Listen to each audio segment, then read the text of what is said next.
श्री चैतन्य चरितामृत अंत्य लीला अध्याय 1 महाप्रभु से श्रील रूप गोस्वामी की द्वितीय भेंट। मैं श्री कृष्ण चैतन्य महाप्रभु को सादर नमन करता हूँ, जिनके अनुग्रह से अपंग व्यक्ति भी पर्वत पर चढ़ सकता है और मूक व्यक्ति भी वेदों का पाठ कर सकता है। मेरा रास्ता बेहद कठिन है। मैं अंधा हूँ और मेरे पैर बार बार फिसल रहे हैं, इसलिए संतजन मेरी मदद करें और मुझे सहारे के लिए अपनी दया की लाठी प्रदान करें। मैं 6 गोस्वामियों श्री रूप, सनातन, भट्ट रघुनाथ, श्री जीव, गोपाल भट्ट और दास रघुनाथ के चरण कमलों में प्रार्थना करता हूं कि इस साहित्य को लिखने में आने वाली सभी बाधाएं नष्ट हो जाएं और मेरी वास्तविक इच्छा पूरी हो सके। जगत के प्रति अति दयालु राधा और मदन मोहन की जय हो। मैं लंगड़ा और मूर्ख हूं, फिर भी वे मेरे निर्देशक हैं और उनके चरण कमल ही मेरे लिए सर्वोपरि हैं। वृंदावन स्थित रत्नों के मंदिर में कल्प वृक्ष के नीचे श्री राधा गोविंद अपने निकटस्थ अनुचरों के द्वारा परोसे जाते हुए एक दीप्तिमान सिंहासन पर विराजमान है। मैं उन्हें विनम्रतापूर्वक प्रणाम करता हूँ। रास नृत्य के दिव्य रस के प्रवर्तक श्री श्रील गोपीनाथ वंशीवट में खड़े हैं और अपनी सुप्रसिद्ध बांसुरी की धुन से गोपियों का ध्यान अपनी ओर खींच रहे हैं। वे सभी हमारा मंगल करें। जय श्री चैतन्य महाप्रभु जी की, जय श्री नित्यानंद प्रभु की, जय श्री अद्वैत आचार्य जी की और श्री चैतन्य महाप्रभु जी के सभी भक्तों की जय हो। मैंने मध्य लीला के अंतर्गत श्री चैतन्य महाप्रभु की लीलाओं का संक्षेप में वर्णन किया है। अब मैं उनकी अंतिम लीलाओं के विषय में वर्णन करूंगा, जिन्हें अंत्य लीला कहा जाता है। मध्य लीला के अंतर्गत ही मैंने अंत्य लीला के संकेतों का संक्षिप्त वर्णन किया है। अब मैं बूढ़ा होने के कारण लगभग असमर्थ हूं और जानता हूं कि किसी भी पल मेरी मृत्यु हो सकती है, इसलिए मैंने पहले ही अंत्य लीला के कुछ अंशों का वर्णन कर दिया है। जैसा कि मैंने पहले लिखे गए मुख्य बिंदुओं के अनुसार उल्लेख नहीं किया है, मैं अब उनका विस्तार से वर्णन करूंगा। जब श्री चैतन्य महाप्रभु वृंदावन से जगन्नाथपुरी पधारे, तब स्वरूप दामोदर गोस्वामी ने तुरंत ही बंगाल के भक्तों को महाराष्ट्र के आगमन का संदेश भेजा। ये समाचार सुनते ही माता शची और नवद्वीप के अन्य भक्तगण अति हर्षित हुए। वे सभी मिलकर नीलाचल यानी जगन्नाथपुरी के लिए प्रस्थान कर गए। इस प्रकार कुलीन ग्राम और श्रीखंड के भक्तगण और अद्वैत आचार्य सभी शिवानंद सेन से मिलने पहुंचे। शिवानंद सेन ने पूरी यात्रा प्रबंधित की। उन्होंने सभी की देखभाल की और रहने के लिए ठिकाना दिया। जगन्नाथपुरी की यात्रा के समय शिवानंद सेन अपने साथ एक कुत्ते को ले गए। वे उसे भोजन देते थे और उसकी देखभाल करते थे। एक दिन जब शिवानंद को नदी पार करनी थी, तो एक उड़िया नाविक ने कुत्ते को नाव पर नहीं चढ़ने दिया। शिवानंद सेना कुत्ते के पीछे छूटने से दुखी थे, इसलिए उन्होंने उस नाविक को 10 पर्ण कौड़ियां दी ताकि वह कुत्ते को नदी पार ले जाए। एक बार जब शिवानंद को किसी शुल्क संग्राहक ने रोक लिया, तो उनका सेवक उस कुत्ते को पका हुआ चावल भात देना भूल गया। रात को जब शिवानंद सेन लौटे और भोजन कर रहे थे, तब उन्होंने घर के नौकर से पूछा कि कुत्ते को खाना दिया था या नहीं। जब उन्हें पता चला कि उनकी अनुपस्थिति में कुत्ते को खाना नहीं दिया गया, तो वे बहुत दुखी हुए। तब उन्होंने उस कुत्ते को ढूंढने के लिए तुरंत 10 आदमियों को भेजा। जब लोग बिना कामयाबी के वापस लौटे, तो शिवानंद सेन बहुत दुखी हुए और उस रात उन्होंने व्रत रखा। प्रातःकाल उन्होंने कुत्ते को ढूंढा, परंतु कहीं नहीं मिला। इससे वैष्णवगण बहुत आश्चर्यचकित हुए। इस प्रकार वे सभी अत्यंत चिंतित होकर जगन्नाथपुरी में पैदल चले आए, जहां श्री चैतन्य महाप्रभु हमेशा की भांति उनसे मिले। श्री चैतन्य महाप्रभु उनके साथ भगवान के दर्शन करने मंदिर गए और उस दिन उन्होंने उन सभी भक्तों के साथ भोजन भी किया। जैसे पहले किया था, महाप्रभु ने उन सभी को आवासीय कक्ष प्रदान किए और अगले दिन सुबह सभी भक्त महाप्रभु से मिलने आए। जब सभी भक्तगण श्री चैतन्य महाप्रभु की जगह पर पहुंचे, तो उन्होंने उसी कुत्ते को महाप्रभु से थोड़ी ही दूरी पर बैठा हुआ देखा। इसके अलावा श्री चैतन्य महाप्रभु हरे नारियल के गूदे के प्रसाद को उस कुत्ते के सामने फेंक रहे थे। अपने ढंग से हंसते हुए वे कुत्ते से कह रहे थे, राम, कृष्ण और हरि नाम का उच्चारण करो। कुत्ते को हरा नारियल खाते और बार बार कृष्ण कृष्ण बोलते देखकर वहां उपस्थित सभी भक्त बहुत अचंभित हुए। जब शिवानंद ने कुत्ते को उस प्रकार बैठा हुआ और भगवान श्री कृष्ण का नाम लेते हुए देखा तो अपनी सहज दीनतावश उन्होंने तुरंत ही उस कुत्ते को प्रणाम किया, ताकि उसको जो अपमान उन्होंने किया था उसकी क्षमा मांग सकें। अगले दिन कोई भी उस कुत्ते को नहीं देख सका, क्योंकि उसे आध्यात्मिक शरीर प्राप्त हो गया था और वो वैकुंठ धाम चला गया था। मां शची के पुत्र श्री चैतन्य महाप्रभु की दिव्य लीलाएं ऐसी ही हैं। उन्होंने एक कुत्ते को भी हरे कृष्ण महामंत्र का उच्चारण कराकर उसका उद्धार किया। इसी बीच श्री चैतन्य महाप्रभु के आदेशानुसार श्रील रूप गोस्वामी वृंदावन वापस आ गए। उनकी इच्छा थी कि वे भगवान कृष्ण की लीलाओं पर आधारित नाटक लिखें। वृंदावन में रूप गोस्वामी ने एक नाटक लिखना प्रारंभ किया। विशेष रूप से उन्होंने आरंभ में शुभकामनाएं प्रकट करने वाले नांदी श्लोक की रचना की। गौड़ देश जाते समय रूप गोस्वामी नाटक की घटनाओं को किस प्रकार लिखा जाए, इस बात पर विचार कर रहे थे। इस प्रकार उन्होंने कुछ नोट्स तैयार किए और लिखना शुरू कर दिया। इस प्रकार रूप व अनुपम दोनों ही भाई बंगाल पहुंच गए, पर जब वे वहां पहुंचे तब अनुपम का देहांत हो गया। रूप गोस्वामी श्री चैतन्य महाप्रभु के दर्शन के लिए निकल पड़े, क्योंकि वे उनके दर्शन के लिए बहुत ही अधीर थे। अनुपम के देहांत के कारण कुछ देरी हो गई थी, इसलिए जब रूप गोस्वामी भक्तों से मिलने बंगाल गए तो वे उनसे संपर्क नहीं कर पाए, क्योंकि वे पहले ही जा चुके थे। ओडिशा प्रांत में सत्यभामापुर नाम का एक गांव है। श्रील रूप गोस्वामी ने जगन्नाथपुरी की यात्रा के दौरान उस गांव में एक रात विश्राम किया। सत्यभामापुर में आराम करते समय भगवान कृष्ण ने स्वप्न देखा कि एक दिव्य सुंदर महिला उनके सामने प्रकट हुई और कृपा करके उन्हें यह आदेश दिया। उसने बोली, आप मेरे बारे में एक अलग नाटक लिखें, मेरी कृपा होगी और ऐसा करने से वो अद्वितीय रूप से सुंदर होगा।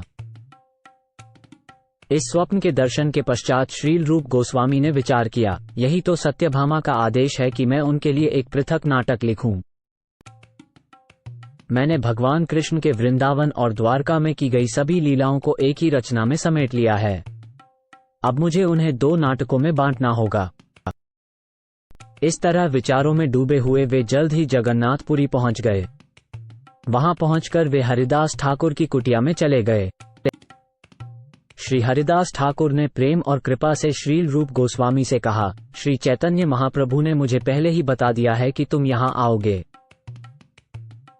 जगन्नाथ मंदिर में उपलभोग उत्सव देखने के बाद श्री चैतन्य महाप्रभु नियमित रूप से हर दिन हरिदास से मिलने आते थे। अतः वे अचानक वहां आ पहुंचे। जब महाप्रभु आए, रूप गोस्वामी ने तत्काल उनके चरणों में नमन किया। इस पर हरिदास ने महाप्रभु को बताया, ये रूप गोस्वामी आपको नमन कर रहे हैं, और महाप्रभु ने उन्हें अपने बाहों में भर लिया।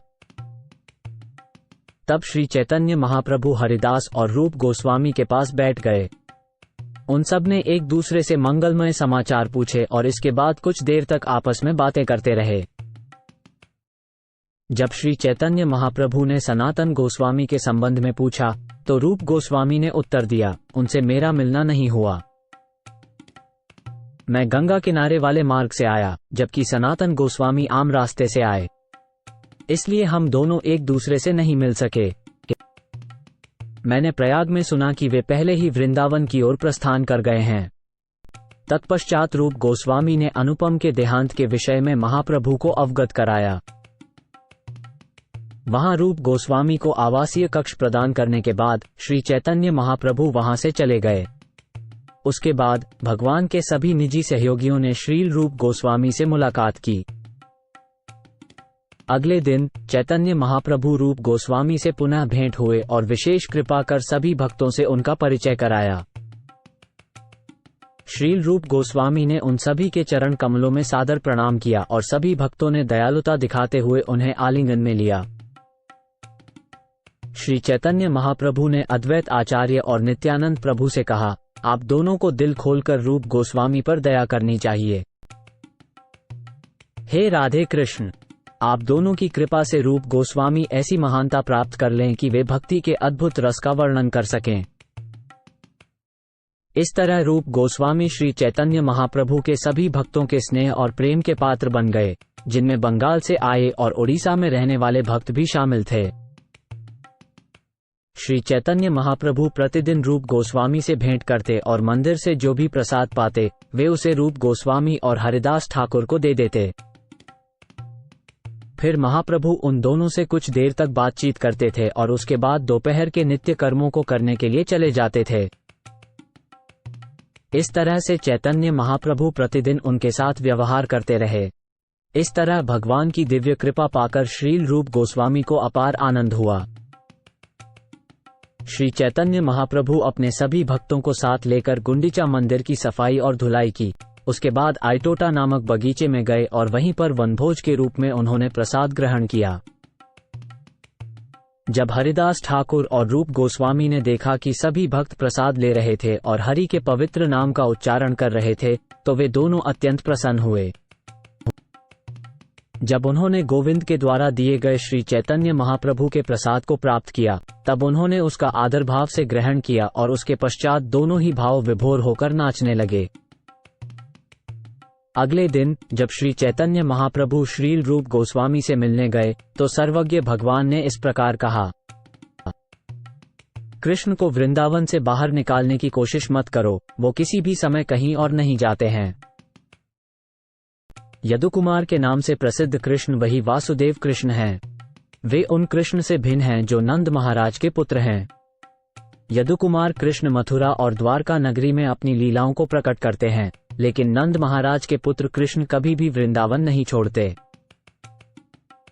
ऐसा कहकर चैतन्य महाप्रभु दोपहर के कृत्यों को करने चले गए और श्रील रूप गोस्वामी आश्चर्यचकित रह गए। श्रील रूप गोस्वामी ने मन में सोचा, सत्याभा ने मुझे 2 अलग अलग नाटक लिखने का आदेश दिया है। अब मैं समझ गया हूं कि इस आदेश की पुष्टि श्री चैतन्य महाप्रभु द्वारा कर दी गई है। पूर्व में मैंने दोनों नाटकों को एक ही रचना के रूप में लिखा था। अब मैं इसे विभाजित कर दूंगा और उन घटनाओं का वर्णन 2 अलग पुस्तकों में प्रस्तुत करूंगा। मैं 2 अलग अलग मंगलाचरण और 2 अलग अलग प्रस्तावनाएं लिखूंगा। मैं इस विषय पर गंभीरता से विचार करके घटनाओं के 2 अलग अलग वर्गों का वर्णन करूंगा।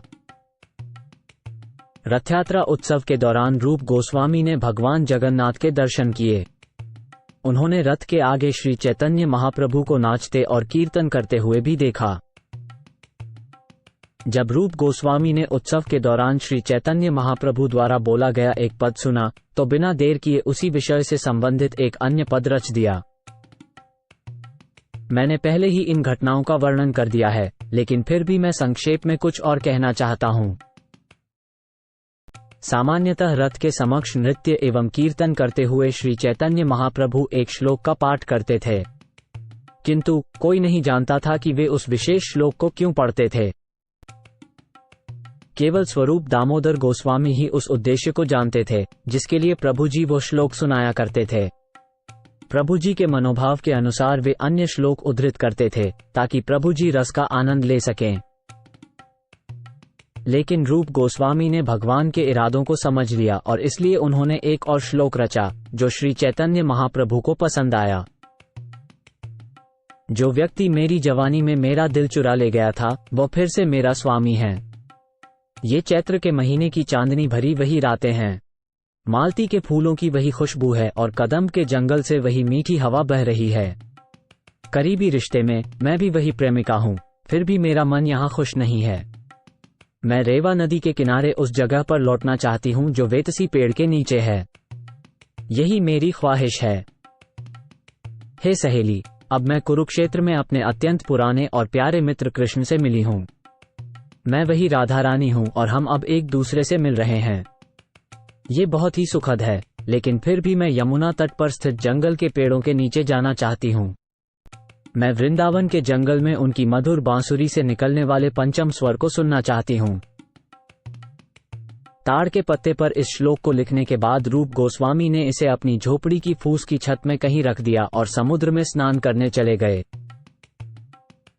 उसी समय श्री चैतन्य महाप्रभु वहां उनसे मिलने आए और जब उन्होंने छत में रखे ताड़ के पत्ते को देखा और देखा कि उसमें एक श्लोक लिखा था तो वे उसे पढ़ने लगे। ये श्लोक पढ़कर श्री चैतन्य महाप्रभु आप्लावित होकर परमानंदित हो गए। ठीक उसी समय रूप गोस्वामी सागर स्नान करके लौटे।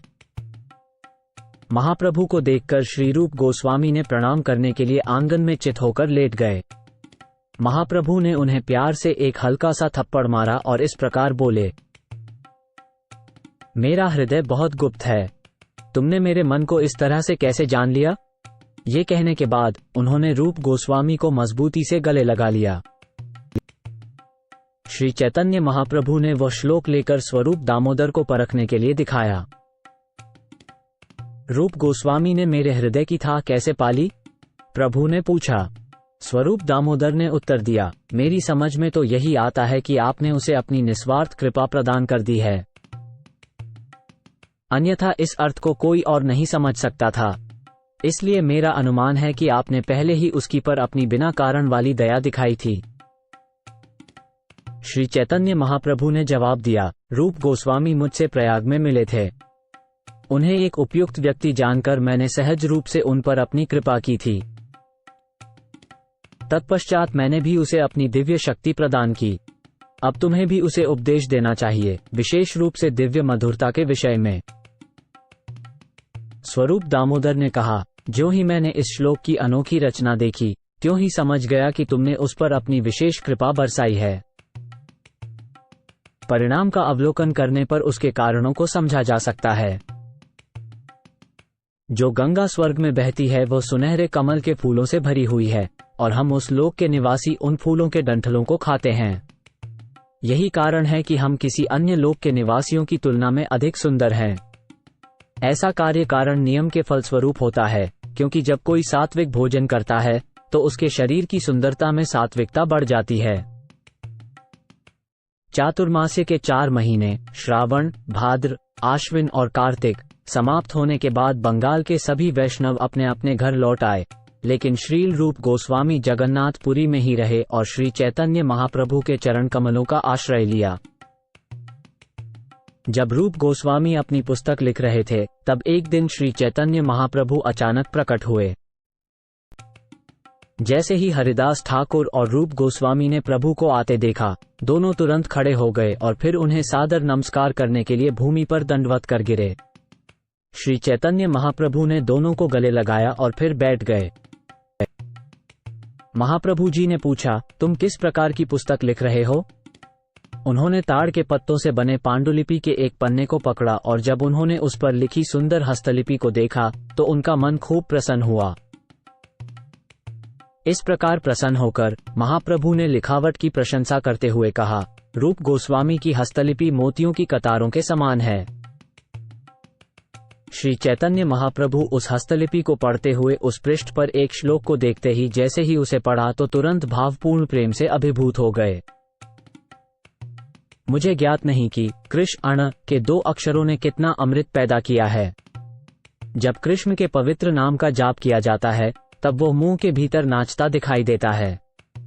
तब हमें बहुत अधिक मुंह की इच्छा होने लगती है। जब वो नाम कान के छिद्रों में प्रवेश करता है तब हमारी इच्छा लाखों करोड़ों कानों की होती है। और जब ये पवित्र नाम हृदय के आंगन में नाचता है तब यह मन की गतिविधियों पर विजय पा लेता है, जिससे सारी इंद्रियां निष्क्रिय हो जाती हैं। जब श्री चैतन्य महाप्रभु ने ये श्लोक पढ़ा तो हरिदास ठाकुर उस ध्वनि को सुनकर हर्षित हो उठे और इसके अर्थ की प्रशंसा करते हुए नाचने लगे।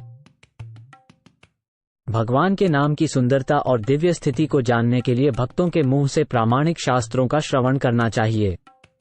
भगवान के पवित्र नाम की मधुरता को और कहीं नहीं सुना जा सकता। इस तरह श्री चैतन्य महाप्रभु ने हरिदास और रूप गोस्वामी को गले लगाया और दोपहर के कृत्यों को करने के लिए समुद्र तट की ओर चले गए। अगले दिन हमेशा की तरह भगवान जगन्नाथ के मंदिर में दर्शन करने के बाद श्री चैतन्य महाप्रभु सार्वभौम भट्टाचार्य, रामानंद राय और स्वरूप दामोदर से मिले।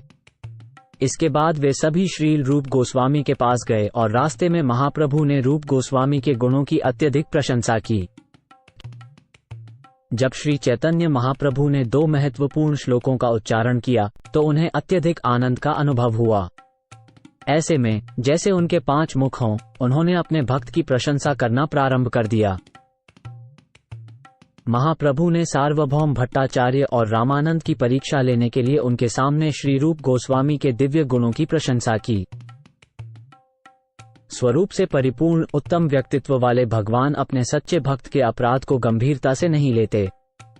भक्त जो छोटी सी सेवा भी करता है, उसे भगवान इतनी बड़ी मानते हैं कि बदले में वे भक्त को स्वयं समर्पित करने के लिए भी तैयार हो जाते हैं। फिर अन्य आशीर्वादों की तो बात ही क्या। भगवान पुरुषोत्तम के रूप में प्रसिद्ध हैं और सबसे महान हैं। उनका मन शुद्ध है। वे इतने दयालु हैं कि अगर उनका कोई सेवक कोई बड़ा अपराध भी कर दे तो वे उसे गंभीरता से नहीं लेते। वास्तव में अगर उनका सेवक कोई छोटी सी भी सेवा करता है तो भगवान उसे एक बहुत बड़ी सेवा के रूप में स्वीकार करते हैं। अगर कोई ईर्ष्यालु व्यक्ति भी भगवान की निंदा करता है तो भी वे उसके प्रति कभी क्रोध प्रकट नहीं करते। ऐसे हैं उनके महान गुण। जब हरिदास ठाकुर और रूप गोस्वामी ने श्री चैतन्य महाप्रभु को देखा जो अपने प्रिय भक्तों के साथ पधारे थे, तो वे दोनों तुरंत भूमि पर लेट गए और उनके चरण कमलों में नमस्कार किया। ऐसे में श्री चैतन्य महाप्रभु और उनके व्यक्तिगत भक्त रूप गोस्वामी और हरिदास ठाकुर से मिले। फिर प्रभु अपने भक्तों के साथ एक मंच पर बैठ गए। रूप गोस्वामी और हरिदास ठाकुर उस चबूतरे के नीचे बैठे जहां श्री चैतन्य महाप्रभु विराजमान थे। यद्यपि सभी लोग उनसे आग्रह कर रहे थे कि वे महाप्रभु और उनके साथियों के समान स्तर पर बैठें, किंतु उन्होंने ऐसा नहीं किया। जब श्री चैतन्य महाप्रभु ने रूप गोस्वामी को वो पद जो उन्होंने पूर्व में सुना था दोबारा पढ़ने को कहा, तो अतिशय लज्जा के कारण रूप गोस्वामी ने उसे पढ़ा नहीं बल्कि चुप रहे।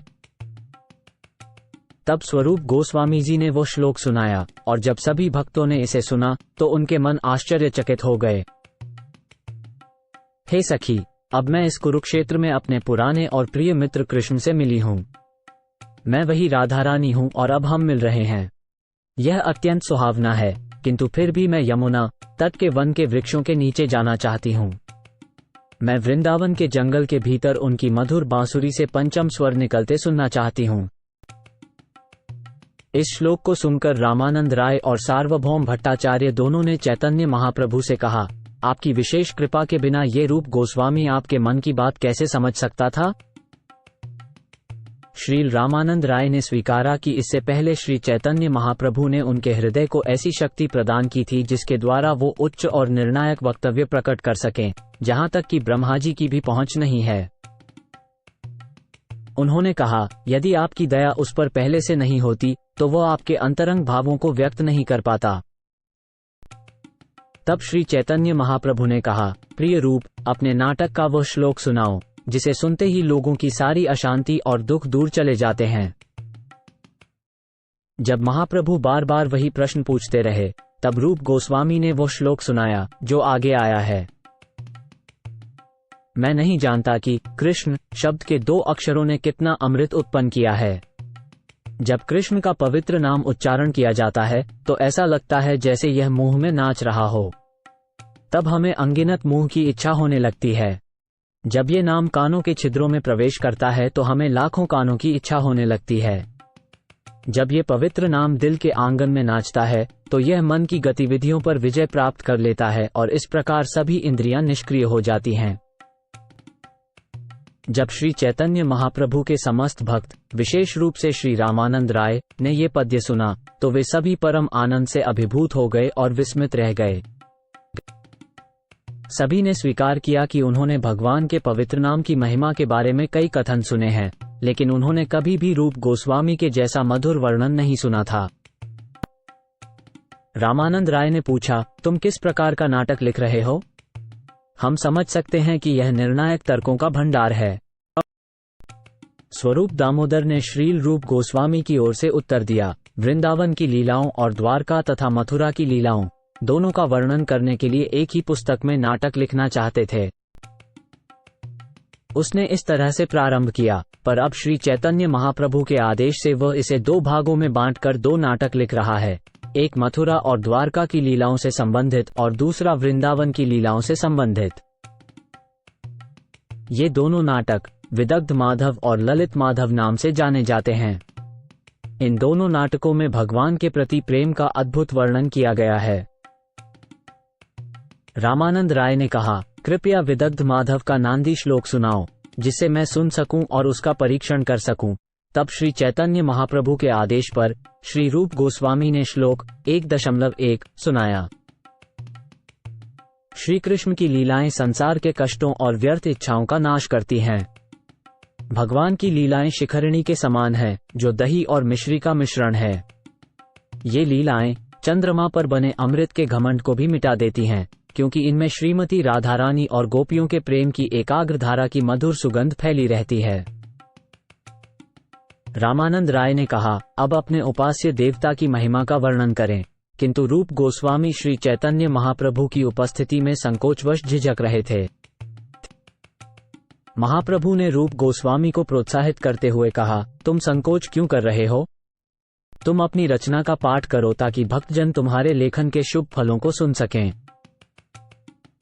जब रूप गोस्वामी ने अपने श्लोकों का पाठ किया तो चैतन्य महाप्रभु ने इसे अनुपयुक्त मानते हुए अस्वीकार कर दिया, क्योंकि इसमें उनके व्यक्तिगत गुणगान किए गए थे। उन्होंने यह विचार व्यक्त किया कि यह अतिरंजित और बढ़ा चढ़ाकर वर्णन है।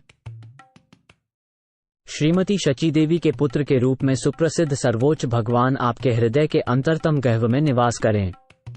पिघले सोने जैसी कांति से जगमगाते हुए वे अपने असीम अनुग्रह से कलयुग में अवतरित हुए हैं, वो देने के लिए जो किसी अन्य अवतार ने कभी नहीं दिया। भक्ति की उच्चतम रस, प्रेम की मधुरता। उपस्थित सभी भक्तगण इस श्लोक को सुनकर इतने प्रभावित हुए कि उन्होंने श्री रूप गोस्वामी को उनके दिव्य उच्चारण के लिए अपनी कृतज्ञता व्यक्त की। रामानंद राय ने पूछा, पात्रों का परिचय तुमने किस प्रकार कराया है? रूप गोस्वामी ने उत्तर दिया, प्रत्येक आवश्यकतानुसार सभी पात्रों को एक प्रवर्तक शीर्षक के अंतर्गत एकत्र कर लिया जाता है। जब उपयुक्त समय आने पर पात्रों का प्रवेश प्रारंभ हो जाता है, तब उस प्रवेश को प्रवर्तक कहते हैं। वसंत ऋतु आ गई थी और उस ऋतु की पूर्णिमा ने सर्वथा पूर्ण भगवान को रात में सुंदर श्रीमती राधारानी से मिलने का नया आकर्षण दिया, जिससे उनकी लीलाओं की सुंदरता बढ़ गई। रामानंद राय बोले, कृपया प्ररोचना वाले हिस्से को मुझको सुनाओ, जिससे मैं सुनकर और जांचकर चैतन्य महाप्रभु के कथन पर विचार कर सकूं। वर्तमान में उपस्थित सभी भक्तगण निरंतर भगवान के विषय में सोचते रहते हैं, इसलिए वे बहुत ऊंचे पाए जाते हैं।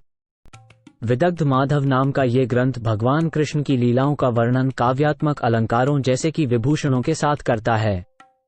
वहीं वृंदावन का भीतरी भूभाग गोपियों के साथ कृष्ण नृत्य के लिए उपयुक्त मंच प्रस्तुत करता है। इसलिए मैं सोचता हूं कि हम जैसे लोग जिन्होंने भक्ति में आगे बढ़ने का प्रयास किया है, उनके पुण्यकर्म अब परिपक्व हो चुके हैं। ऐ विद्वान भक्तों, मैं स्वभावतः मूर्ख और तुच्छ हूँ। फिर भी हालांकि विदग्ध माधव मुझसे ही निकला है, ये परम पुरुषोत्तम भगवान के दिव्य गुणों के वर्णनों से भरा पड़ा है। इसलिए क्या ऐसा साहित्य जीवन के सर्वोच्च लक्ष्य की प्राप्ति नहीं कराएगा? हालांकि इसके काठ को निम्न श्रेणी का व्यक्ति भी जला सकता है, फिर भी यह अग्नि सोने को शुद्ध कर सकती है। इसी प्रकार हालांकि मैं स्वभाव से अत्यंत नीच हूँ, फिर भी यह पुस्तक स्वर्ण जैसे भक्तों के हृदयों के भीतर की गंदगी को साफ करने में मदद कर सकती है। तब रामानंद राय ने रूप गोस्वामी से कृष्ण तथा गोपियों के बीच हुए प्रेम के बारे में पूछा, जैसे कि उनका पूर्व जन्मों का रिश्ता, प्रेम का रूपांतरण, प्रेम पाने के प्रयास और गोपियों के कृष्ण के लिए प्रेम की अभिव्यक्ति को दर्शाने वाले पत्रों का आदान प्रदान। श्रील रूप गोस्वामी ने क्रमिक रूप से रामानंद राय द्वारा पूछी गई प्रत्येक बात का उत्तर दिया।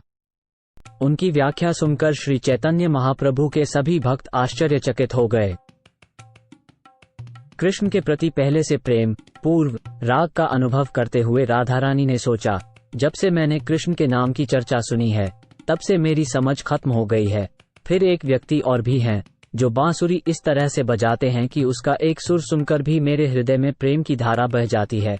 और इन दोनों व्यक्तियों के साथ एक और व्यक्ति भी है, जिसका मनमोहक बिजली जैसा तेज मैं उके चित्र में देखती हूँ तो मेरा मन उसी व्यक्ति की तरफ खींचा चला जाता है। इसलिए मुझे लगता है कि मुझे सजा मिलनी चाहिए क्योंकि मैं एक साथ 3 व्यक्तियों के प्रति आसक्त हूँ। इसीलिए मेरे लिए मर जाना ही श्रेष्ठ है। हे प्रिय सहेली, श्रीमती राधारानी के हृदय की इन पीड़ाओं को शांत कर पाना अत्यंत कठिन है। यदि कोई उपचार भी किया जाए तो बदनामी ही हाथ लगेगी। हे अति सुंदर, तुम्हारी चित्र की कलात्मक सुंदरता ने मेरे मन पर गहरी छाप छोड़ी है। चूंकि अब तुम मेरे मन में बस गए हो, इसलिए मैं तुम्हारी यादों से व्याकुल होकर जहां भी भागना चाहती हूँ। हे मित्र, मैं पाती हूँ कि तुम मेरा रास्ता रोक रहे हो। अपने सामने मोर पंख देखकर ये बाला अचानक कांपने लगती है। जब कभी गुंजा की माला देखती है तो रोती है और ऊंची आवाज में चिल्लाती है। मैं नहीं जानती हूँ कि इस बेचारी के दिल में किस तरह के नए भाव आ गए हैं। इससे उसके हृदय में नाचने की ऐसी प्रवृत्ति भर गई है जिससे नाचते हुए तमाशे का अनोखा दृश्य बनता जा रहा है। हे प्रिय सखी विशाखा, अगर कृष्ण मेरे साथ क्रूर रहते हैं तो तुम्हें रोने की जरूरत नहीं होगी, क्योंकि तुम्हारा इसमें कोई दोष नहीं होगा। तब मुझे मरना होगा, लेकिन बाद में मेरे लिए एक काम करना होगा। मेरे अंतिम संस्कार में मेरे शरीर को तमाल के पेड़ पर इस तरह रखना होगा कि मेरी भुजाएं लताओं की तरह तमाल के पेड़ से लिपटी रहें, जिससे मैं हमेशा के लिए वृंदावन में अविचल रह सकूं। यही मेरी अंतिम इच्छा है। रामानंद राय ने प्रश्न किया, भाव प्रेम के चिन्ह क्या हैं? रूप गोस्वामी ने उत्तर दिया, कृष्ण से यह भावात्मक प्रेम की प्रकृति है।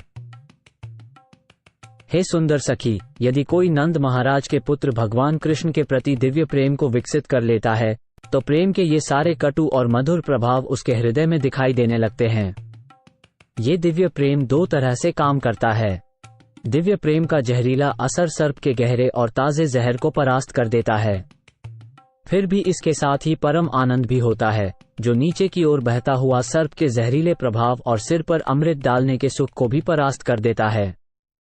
ये दोहरा प्रभाव बहुत प्रभावशाली है, एक साथ जहरीला और अमृत जैसा। रामानंद राय ने आगे पूछा, भगवत प्रेम के जागरण के प्राकृतिक लक्षण क्या हैं? रूप गोस्वामी ने उत्तर दिया, ये भगवत प्रेम के स्वाभाविक लक्षण हैं। जब कोई अपनी प्रेमिका से अपनी प्रशंसा सुनता है तो वो बाहर से भावहीन रहता है, लेकिन अपने दिल में पीड़ा महसूस करता है।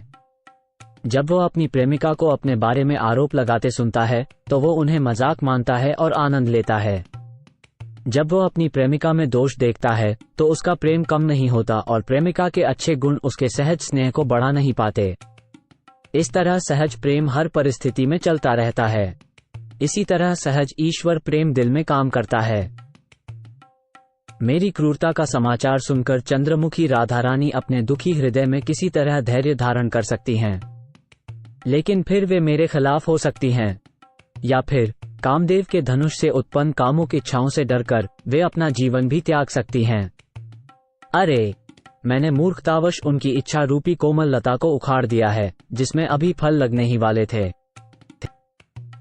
सखी, उनकी संगति और आलिंगन की इच्छा में मैंने अपने गुरुजनों की भी उपेक्षा की और उनके सामने अपनी शर्म और गंभीरता को भी छोड़ दिया। इतना ही नहीं, तुम मेरी सबसे अच्छी सखी हो, अपने प्राणों से भी प्रिय हो, लेकिन मैंने तुम्हें इतना कष्ट पहुंचाया। और हाँ, मैंने अपने पति को समर्पण का व्रत भी तोड़ दिया, जिसे सर्वोच्च श्रेष्ठ महिलाएं भी निभाती हैं। हाय, यद्यपि वो अब मेरी उपेक्षा कर रहे हैं, फिर भी मैं इतनी पापिन हूं कि अभी भी जीवित हूं।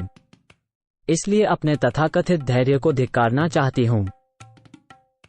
मैं अपने घर में खेलकूद में लगी हुई थी और बचपन की समझदारी के कारण सही और गलत का अंतर नहीं जानती थी। तो फिर क्या आपके लिए यह उचित है कि आपने पहले हमें अपनी ओर ऐसा आकर्षित किया और फिर हमारी उपेक्षा की? अब आप हमसे उदासीन रहते हैं। क्या आपको लगता है कि यह सही है? हमारे हृदय दुखद परिस्थितियों से इतने दूषित हो गए हैं कि हम निश्चित रूप से यमराज के लोग जा रही हैं। फिर भी कृष्ण अपनी सुंदर प्रेममयी मुस्कान नहीं छोड़ते, जो धोखेबाजी की चालों से भरी है। हे श्रीमती राधारानी, आप बहुत बुद्धिमान हैं। आपने पड़ोस के ग्वालों के इस धोखेबाज और लंपट के प्रति इतना गहरा प्रेम कैसे विकसित कर लिया? हे कृष्ण, तुम तो मानो एक सागर के समान हो। श्रीमती राधारानी रूपी नदी बहुत दूर से अपने पति रूपी वृक्ष को पीछे छोड़ती हुई, सामाजिक बंधन के पुल को तोड़ती हुई और बड़ों बुजुर्गों रूपी पर्वतों को पार करती हुई तुम्हारे पास आई है। तुम्हारे प्रेम की नई उमंगों के कारण ही वो यहाँ तक आई है और अब तुम्हारी शरण में है, पर तुम उसे अप्रिय वचनों की लहरों द्वारा पीछे धकेलने का प्रयत्न कर रहे हो। ये कैसे उचित है कि तुम उसके प्रति ऐसा व्यवहार कर रहे हो? श्री रामानंद राय ने आगे पूछा, तूने वृंदावन, दिव्य बांसुरी की तान और कृष्ण और राधिका के संबंध का वर्णन कैसे किया है? कृपया मुझे ये सारी बातें बताएं क्योंकि आपकी कवितात्मक क्षमता अद्भुत है। रामानंद राय को नमन करके रूप गोस्वामी क्रमशः उनके प्रश्नों का उत्तर देने लगे। अभी अभी खिले हुए आम के फूलों की डलियों से निकलने वाला मीठा सुगंधित शहद भौरों के दलों को बार बार आकर्षित कर रहा है और यह वन मलय पर्वत से आने वाली सुगंधित वायु में थरथरा रहा है जो चंदन के पेड़ों से भरा है। इस तरह वृंदावन का जंगल मेरे दिव्य आनंद को बढ़ा रहा है। हे प्रिय मित्र, ये देखो कि कैसे वृंदावन का जंगल दिव्य लताओं और वृक्षों से भरा हुआ है। लताओं के सिरे फूलों से लदे हुए हैं और मधोश भौरे उनके बारे में गुनगुना रहे हैं, ऐसे मधुर गीत जो कान को प्रसन्न करते हैं और वैदिक भजनों से भी श्रेष्ठ हैं। प्रिय मित्र, यह वृंदावन का वन हमारी इंद्रियों को विविध रूपों से बहुत सुख प्रदान कर रहा है। कहीं भौरों के समूह गा रहे हैं और कहीं कहीं हल्की हवा पूरे वातावरण को ठंडा कर रही है। कहीं बेल और वृक्षों की टहनियां नाच रही हैं, मल्लिका के फूल अपनी खुशबू बिखेर रहे हैं और अनार के फल लगातार रस की पतली धारा बहा रहे हैं। कृष्ण की लीला वंशी 3 अंगुल लंबी है और यह इंद्रनील मणियों से बिंदीदार है। वंशी के सिरों पर चमकते हुए अरुण रत्न माणिक हैं और बीच में हीरों द्वारा चमकते हुए सोने के पंखों से आवृत है। ये पवित्र वंशी कृष्ण को सुखदायक है और उनके हाथ में पालौकिक चमक के साथ शानदार ढंग से चमक रही है। अरे मेरी प्यारी सहेली मुरली, ऐसा लगता है कि तेरा जन्म किसी बहुत अच्छे परिवार में हुआ है, क्योंकि तू श्री कृष्ण के हाथों में रहती है। जन्म से तू बिल्कुल सीधी सादी है और जरा भी टेढ़ी नहीं है। तो फिर तूने इस खतरनाक मंत्र की दीक्षा क्यों ली है जो इकट्ठी हुई गोपियों को मोहित करता है? हे वंशी मेरी सहेली, तुम तो अनेक छिद्रों या दोषों से भरी हो। तुम हल्की, सख्त, रसहीन और गांठों से भरी हो। लेकिन किस तरह के पुण्यकर्मों ने तुम्हें प्रभु द्वारा चूमने और उनके हाथों से आलिंगन पाने के लिए प्रवृत्त किया है? कृष्ण की वंशी की अलौकिक ध्वनि ने बरसात के बादलों को रोक दिया, गंधर्वों को विस्मय में डाल दिया और सनक और सनंदन जैसे महान संतों के ध्यान को विचलित कर दिया। इसने भगवान ब्रह्मा में आश्चर्य पैदा कर दिया। बाली महाराज, जिन्हें हिलाना असंभव था, उनके मन को बेचैन कर दिया। महाराज अनंत, जो ग्रहों को धारण करते हैं, उन्हें इधर उधर भटका दिया और ब्रह्मांड के मजबूत आवरणों को भेद दिया। इस प्रकार कृष्ण के हाथ में वंशी की ध्वनि ने एक अद्भुत स्थिति पैदा कर दी। कृष्ण की आंखों की सुंदरता श्वेत कमल की सुंदरता से भी बढ़कर है। उनके पीले रंग के कपड़े कुमकुम के नए नए अलंकरणों की चमक को भी फीका कर देते हैं और उनके जंगली फूलों के गहने सबसे अच्छे कपड़ों की चाह को भी मिटा देते हैं। उनके शरीर की सुंदरता मरकत मणि नाम के रत्न से भी अधिक मन को आकर्षित करने वाली है। हे अति सुंदर सखी, तुम अपने समक्ष खड़े दिव्य आनंद से परिपूर्ण परम भगवान को स्वीकार करो। उनकी आंखों की कोराएं इधर उधर घूमती हैं और उनकी भौहें उनके कमल जैसे मुख पर भौरों के समान धीरे धीरे गति करती हैं। वे अपने बाएं पैर के घुटने के नीचे दाएं पैर रखकर खड़े हैं। उनके शरीर का मध्य भाग 3 स्थानों से मुड़ा हुआ त्रिभंगी है। उनकी गर्दन शालीनतापूर्ण ढंग से एक ओर झुकी हुई है। वे अपनी बांसुरी को अपने कली जैसे बंद होठों पर रखे हैं और उनकी अंगुलियां उन पर इधर उधर चल रही हैं। हे सुमुखी, हमारे समक्ष खड़ा ये रचनाकार कौन है? वो अपनी प्रेममयी निगाहों की तेज छेनियों से अनेक स्त्रियों के पतिव्रत धर्म रूपी कठोर पत्थरों को भेद रहा है और साथ ही अपनी कांति से, जो असंख्य मरकत मणियों की चमक को मात देने वाली है, वह अपनी लीलाओं के लिए गोपनीय मिलन स्थलों का निर्माण कर रहा है। हे प्रिय सखी, यह नव युवा श्री कृष्ण, जो नंद महाराज के परिवार के लिए चांद की तरह है, बहुत सुंदर हैं कि वे कीमती जवाहरातों के झुंड के सौंदर्य को भी हरा देते हैं। उनकी बांसुरी की ध्वनि की जय हो, क्योंकि इसकी मीठी धुन उन शालीन महिलाओं के संयम भंग कर देता है और उनके कपड़े ढीले और बेल्ट खुलने लगते हैं। श्रीमती राधारानी की आंखों का सौंदर्य नूतन खिले नीले कमलों के सौंदर्य को बलपूर्वक निगल जाता है और उनके मुख की शोभा खिले हुए कमलों के पूरे वन के सौंदर्य का भी उल्लंघन कर देती है। उनके शरीर की कांति स्वर्ण तक को भी तकलीफदेह स्थिति में डालती प्रतीत होती है। इस प्रकार श्रीमती राधारानी का विलक्षण अद्वितीय सौंदर्य वृंदावन में उजागर हो रहा है। चंद्रमा की चमक रात के शुरू में बहुत तेज होती है, लेकिन दिन में वो मंद पड़ जाती है। इसी तरह कमल का फूल दिन में खिलता है, लेकिन रात में बंद हो जाता है। परंतु हे मित्र, मेरी प्यारी श्रीमती राधारानी का चेहरा हमेशा उज्ज्वल और सुंदर रहता है, फिर चाहे दिन हो या रात। तो मैं उनकी तुलना किससे कर सकता हूँ? जब श्रीमती राधारानी मुस्कुराती हैं, तो उनके गालों पर हर्ष की लहरें दौड़ने लगती हैं और उनकी तिरछी भौहें कामदेव के धनुष की तरह थिरकने लगती हैं। उनकी दृष्टि इतनी मनमोहक है कि यह नशे की लत में डगमगाते हुए नाचते हुए भौरे के समान प्रतीत होती है। उस भौरे ने मेरे हृदय रूपी कोश को डस लिया है। श्रील रूप गोस्वामी जी द्वारा सुनाए गए इन श्लोकों को सुनकर श्री रामानंद राय ने कहा, तुम्हारी कविता की अभिव्यक्ति अमृत की वर्षा के समान है। कृपया अब मुझे अपने दूसरे नाटक की भूमिका प्रस्तुत करो। श्रील रूप गोस्वामी ने कहा, आपकी मौजूदगी में जो चमकदार धूप की तरह है, मैं एक जुगनू की रोशनी की तरह तुच्छ हूँ। आपके सामने बोलना तो मेरे लिए दुस्साहस है। इतना कहकर उन्होंने ललित माधव का प्रारंभिक श्लोक सुनाया। मुकुंद की चंद्रमा से भी सुंदर महिमा से असुरों की पत्नियों के कमल जैसे मुख और चक्रवाक पक्षियों की तरह ऊंचे उठे हुए स्तन पीड़ा पाते हैं, किंतु यही महिमा उनके भक्तों को, जो चकोर पक्षियों की तरह हैं, आनंद प्रदान करती है। वह महिमा आप सबको सदैव आनंद प्रदान करे। जब श्रील रामानंद राय ने दूसरे नांदी श्लोक के विषय में आगे पूछताछ की, तो श्रील रूप गोस्वामी कुछ हिचकिचाए, लेकिन फिर भी उन्होंने पाठ शुरू किया। भगवान शचीनंदन चंद्रमा के समान हैं, जो अब पृथ्वी पर प्रकट हुए हैं अपनी भक्तिमय प्रेम का प्रसार करने के लिए। वे ब्राह्मण समुदाय के राजा हैं। वे हमारे अज्ञान के अंधकार को दूर कर सकते हैं और संसार के प्रत्येक व्यक्ति के मन को वश में कर सकते हैं। यह उभरता चंद्रमा हम सभी को सौभाग्य प्रदान करे। यद्यपि श्री चैतन्य महाप्रभु भीतर ही भीतर उस श्लोक को सुनकर अत्यंत प्रसन्न थे, परंतु बाहर से ऐसा बोले कि मानो वे कुपित हो गए हों। कृष्ण लीला रस विषयक तुम्हारे उच्च कोटि के काव्यात्मक वर्णन अमृत के सागर के समान है, किंतु तुमने मेरे बारे में झूठी प्रार्थना क्यों की? ये घृणित क्षार की एक बूंद के समान है।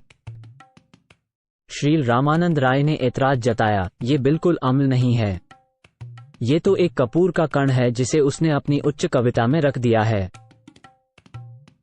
श्री चैतन्य महाप्रभु ने कहा, मेरे प्रिय रामानंद राय, तुम इन काव्यमय अभिव्यक्तियों को सुनकर प्रसन्न हो, लेकिन मैं इन्हें सुनकर शर्मिंदा हो रहा हूँ, क्योंकि साधारण लोग इस श्लोक की विषय वस्तु का मजाक उड़ाएंगे। रामानंद राय ने कहा, व्यंग्य करने की बजाय आम लोग ऐसी कविताओं को सुनकर अत्यधिक प्रसन्नता का अनुभव करेंगे, क्योंकि पूजनीय देवता की आरंभिक स्मृति सौभाग्य प्रदान करती है।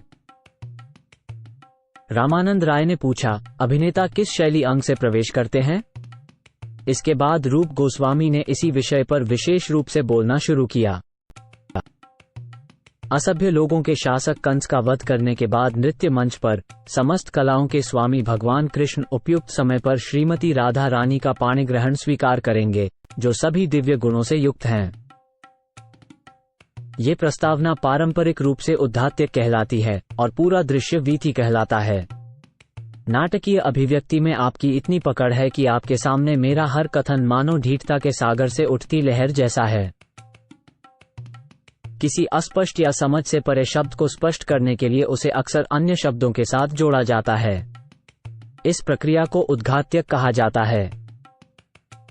जब रामानंद राय जी ने श्रील रूप गोस्वामी जी को नाटक के विभिन्न अंगों के विषय में और अधिक बोलने के लिए कहा, तो श्रील रूप गोस्वामी जी ने ललित माधव का एक संक्षिप्त उद्धरण प्रस्तुत किया। गौ और गायों के बच्चों से उड़ती धूल रास्ते पर एक तरह का अंधेरा पैदा करती है, जो ये संकेत दे रही है कि कृष्ण चरागाह से घर लौट रहे हैं। साथ ही शाम का अंधेरा गोपियों को कृष्ण से मिलने के लिए उकसाता है। इस तरह कृष्ण और गोपियों के लीलाएं एक तरह के दिव्य अंधेरे से ढक जाती हैं, इसलिए वेदों के सामान्य विद्वानों के लिए उन्हें देख पाना असंभव हो जाता है। भगवान श्री कृष्ण की प्रामाणिक दूती बांसुरी की मधुर ध्वनि धन्य है, क्योंकि यह श्रीमती राधारानी के लज्जा के आवरण को कुशलतापूर्वक हटा देती है और उन्हें उनके घर से वन की ओर आकर्षित कर ले जाती है। हे प्रिय सहेली, यह निर्भीक युवक कौन है? ये बिजली मेघ के समान चमकता है और लीलाओं में उन्मत्त हाथी की तरह विचरण करता है। यह वृंदावन में कहां से आया है? अपने चंचल हाव भाव और मनोहारी दृष्टि के द्वारा यह मेरे हृदय के खजाने से धैर्य रूपी निधि लूट रहा है। श्रीमती राधारानी गंगा है जिसमें मेरा मन हाथी की तरह विचरण करता है। वह मेरी आंखों के लिए शरद ऋतु की पूर्णिमा का चांद है। वह चमकीला आभूषण है, मेरे सीने के आकाश पर तारों की चमचमाती और सुंदर सजावट।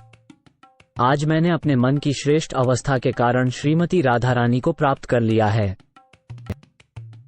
ये सुनकर श्री रामानंद राय ने श्री चैतन्य महाप्रभु के चरणों पर श्रील रूप गोस्वामी के कवित्व की अति श्रेष्ठता का निवेदन किया और ऐसी प्रशंसा की जैसे उनके हजारों मुख हों। श्री रामानंद राय ने कहा, यह कोई काव्य नाटक नहीं है, यह अमृत की निरंतर वर्षा है। निस्संदेह ये सभी सिद्धांतों का सार है जो नाटकों के रूप में प्रकट हुआ है। रूप गोस्वामी के मधुर वर्णन प्रेमपूर्ण संबंधों को व्यक्त करने के लिए श्रेष्ठ माध्यम है। इनके श्रवण से प्रत्येक व्यक्ति का हृदय और कान पालौकिक आनंद के समुद्र में गोते लगाएंगे। धनुर्धर का तीर या कवि की कविता का क्या महत्व, यदि वे हृदय को छू जाते हैं परंतु विचारों को गुंजायमान नहीं कर पाते? आपकी दया के बिना किसी साधारण जीव के लिए इस प्रकार की काव्य रचना करना असंभव होगा। मेरा अनुमान है कि आपने उसे ये शक्ति प्रदान की है। श्री चैतन्य महाप्रभु ने उत्तर दिया, मैं श्रील रूप गोस्वामी से प्रयाग में मिला था। उसने अपने गुणों से मुझे आकर्षित और संतुष्ट किया था। श्री चैतन्य महाप्रभु ने श्रील रूप गोस्वामी जी की दिव्य कविता के रूपकों और अन्य साहित्यिक अलंकारों की प्रशंसा की। उन्होंने कहा कि ऐसे कवित्व के बिना परम रसों का प्रचार संभव नहीं है। श्री चैतन्य महाप्रभु ने अपने सभी निजी संगियों से विनती की कि वे रूप गोस्वामी को आशीर्वाद दें ताकि वे निरंतर श्री कृष्ण की वृंदावन की लीलाओं का वर्णन कर सकें, क्योंकि ये लीलाएं भावपूर्ण प्रेम से भरी हुई हैं। श्री चैतन्य महाप्रभु ने कहा, श्रील रूप गोस्वामी के बड़े भाई सनातन गोस्वामी इतने विवेकी और विद्वान पंडित हैं कि उनके समान कोई दूसरा नहीं है। श्री चैतन्य महाप्रभु ने रामानंद राय से कहा, सनातन गोस्वामी ने जिस प्रकार सांसारिक मोह माया का त्याग किया है वैसा ही तुमने भी किया है। नम्रता, त्याग और अद्वितीय विद्वता उनमें एक साथ विद्यमान है। मैंने इन दोनों भाइयों को वृंदावन में जाकर भक्ति साहित्य को फैलाने का अधिकार प्रदान किया। श्री रामानंद राय ने श्री चैतन्य महाप्रभु से कहा, हे प्रभु, आप पूर्ण पुरुषोत्तम भगवान हैं। यदि आपकी इच्छा हो तो लकड़ी की गुड़िया को भी नचा सकते हैं। मैं देख रहा हूं कि आपके द्वारा मेरे मुंह से व्यक्त उन पालौकिक रसों के बारे में सच्चाइयां श्रील रूप गोस्वामी के लेखन में बताई गई हैं। अपने भक्तों के प्रति दया की अधिकता होने के कारण आप वृंदावन में अपनी दिव्य लीलाओं का वर्णन करवाना चाहते हैं। जिस किसी के पास भी यह शक्ति आ जाए वो पूरे संसार को अपने वश में कर सकता है। तब श्री चैतन्य महाप्रभु ने रूप गोस्वामी को गले लगाया और उनसे कहा कि वे वहां मौजूद सभी भक्तों के चरणों की वंदना करें। अद्वैत आचार्य, नित्यानंद प्रभु और अन्य सभी भक्तों ने रूप गोस्वामी को गले लगाकर उन पर अपनी निस्वार्थ आशीषों की वर्षा की। श्री चैतन्य महाप्रभु की श्रील रूप गोस्वामी पर विशेष कृपा तथा उनके व्यक्तिगत गुणों को देखकर सभी भक्त आश्चर्यचकित रह गए। तत्पश्चात जब श्री चैतन्य महाप्रभु संपूर्ण भक्तजनों सहित वहां से चले गए तो हरिदास ठाकुर ने भी श्रील रूप गोस्वामी से आलिंगन किया। हरिदास ठाकुर ने उससे कहा, तुम्हारा सौभाग्य बहुत बड़ा है। जो तुमने वर्णन किया है उसकी महिमा कोई समझ नहीं सकता। श्रील रूप गोस्वामी ने कहा, मुझे कुछ नहीं पता है। मैं केवल वे ही दिव्य शब्द बोल सकता हूँ जिन्हें श्री चैतन्य महाप्रभु मेरे द्वारा कहलवाते हैं। मैं सबसे पतित हूँ और मुझमें कोई ज्ञान नहीं है, किंतु श्रीमा महाप्रभु की कृपा से मुझे भक्ति विषयक दिव्य पुस्तकें लिखने की प्रेरणा मिली है। इसलिए मैं पूर्ण परमेश्वर भगवान श्री चैतन्य महाप्रभु को नमन करता हूँ जिन्होंने मुझे ये पुस्तकें लिखने का अवसर प्रदान किया है। इस प्रकार श्रील रूप गोस्वामी ने हरिदास ठाकुर के साथ घनिष्ठता से जुड़कर भगवान कृष्ण की लीलाओं की चर्चा करके बड़ी खुशी में अपना समय बिताया। इस तरह श्री चैतन्य महाप्रभु जी के सभी भक्तों ने 4 महीने उनके साथ बिताए। तब महाप्रभु ने उन सभी को विदा किया और वे बंगाल वापस लौट गए। तथापि श्रील रूप गोस्वामी श्री चैतन्य महाप्रभु के चरणों में विराजमान रहे और जब डोल यात्रा का त्योहार आया तो उन्होंने इसे महाप्रभु के साथ बहुत प्रसन्नता के साथ देखा। जब डोल यात्रा उत्सव समाप्त हुआ तब श्री चैतन्य महाप्रभु ने रूप गोस्वामी को भी विदाई दी। श्री चैतन्य महाप्रभु ने रूप गोस्वामी को अधिकार दिया और उन पर भरपूर कृपा की। महाप्रभु ने कहा, अब तुम वृंदावन जाकर वहां रहो। अपने बड़े भाई सनातन को तुम यहां भेज सकते हो। जब तुम वृंदावन जाओ वहीं ठहरना और दिव्य साहित्य का प्रचार करना और खोई हुई पवित्र जगहों को प्रकाशित करना, भगवान श्री कृष्ण की सेवा स्थापित करना और उनकी भक्ति की मधुरता का प्रचार करना। मैं भी एक बार फिर वृंदावन जाऊंगा। ऐसे कहकर श्री चैतन्य महाप्रभु ने रूप गोस्वामी को गले लगाया। तब उन्होंने महाप्रभु के चरण कमलों को अपने सिर पर रख लिया। श्रील रूप गोस्वामी ने श्री चैतन्य महाप्रभु के सभी भक्तों से विदा ली और बंगाल मार्ग से होते हुए वृंदावन वापस लौट आए। इस प्रकार मैंने श्रील रूप गोस्वामी और श्री चैतन्य महाप्रभु की दूसरी भेंट का वर्णन किया है। जो कोई भी इस घटना को सुनता है वो अवश्य ही श्री चैतन्य महाप्रभु के चरण कमलों की शरण प्राप्त करेगा। श्री रूप और श्री रघुनाथ के चरण कमलों का पूजन करते हुए और सदा उनकी कृपा मांगते हुए मैं कृष्णदास उनके चरण चिन्हों पर चलते हुए श्री चैतन्य चरितामृत का वर्णन कर रहा हूँ।